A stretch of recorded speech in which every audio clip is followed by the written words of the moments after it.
قال عليه الصلاة والسلام: إذا قال العبد لا إله إلا الله والله أكبر صدقه الله. فقال رب العزة: صدق عبدي، لا إله إلا أنا وأنا أكبر.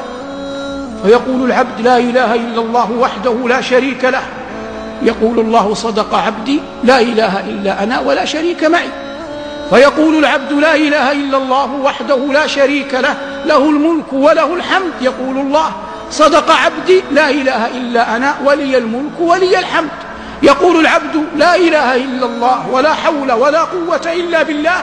يقول الله تعالى: صدق عبدي، لا إله إلا أنا ولا حول ولا قوة إلا بي. قال عليه الصلاة والسلام: من قالها في مرضه ثم مات لم تطعمه النار. من قالها في مرضه ثم مات لم تطعمه النار.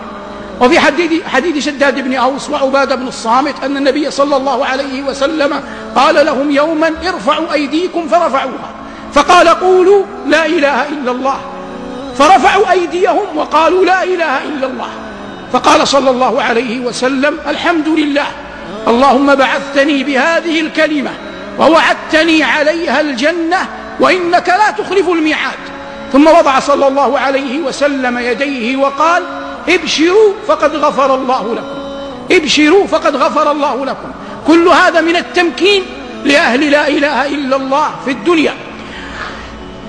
وقال صلى الله عليه وسلم: من كان آخر كلامه في الدنيا لا إله إلا الله دخل الجنة يوما من الدهر وإن أصابه ما أصابه. وقال عليه الصلاة والسلام كما في مسند البزار بسند حسن أنه صلى الله عليه وسلم قال: لا إله إلا الله كلمة كريمة على الله ذات مكان، كريمة على الله ذات مكان، من قالها صادقا أدخله الله بها الجنة، ومن قالها كاذبا حقنت دمه وأحرزت ماله، وإن لقي الله غدا حاسبه. فحتى من يقولها كذبا تحرز ماله وتحقن دمه، وإن كان لا يعد مؤمنا. والمقصود من هذا أيها المباركون بيان عظيم وفضل هذه الكلمة المباركة. هذا كله ما ورد من فضلها في الدنيا.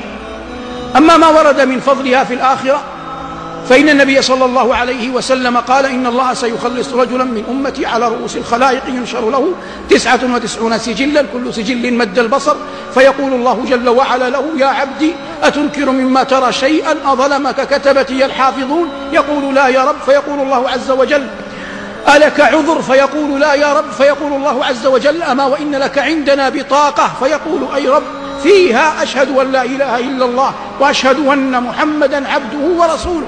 فيقول: أي رب، وما تغني هذه البطاقة أمام هذه السجلات؟